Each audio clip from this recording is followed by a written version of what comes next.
Côte d'Ivoire, quelques jours après le retour raté de Guillaume Soro dans son pays, on en sait un peu plus sur les charges qui pèsent contre lui.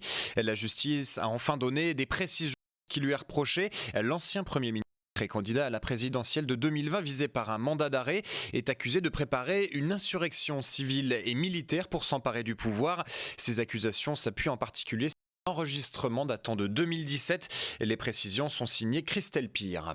C'est devant une salle comble de journalistes que le procureur d'Abidjan a diffusé ce qui serait la principale preuve contre Guillaume Soro. Dans cet enregistrement sonore, 7 minutes de mauvaise qualité et non daté, on entend deux hommes discuter, dont l'un serait Guillaume Soro. Celui-ci explique qu'il a des hommes un peu partout et je cite qu'il faut commencer par des communications qui vont bien discréditer le régime. Son interlocuteur affirme ensuite qu'il faut que ce soit une espèce de mutinerie généralisée. Selon le procureur d'Abidjan, Guillaume Soro voulait discréditer le régime pour ensuite déclencher insurrection civile et militaire. Il affirme que des armes ont été découvertes lors de perquisitions et qu'une quinzaine de complices ont été arrêtés, dont plusieurs députés, malgré leur immunité parlementaire. L'avocate de Guillaume Soro a, elle, répondu sur Facebook.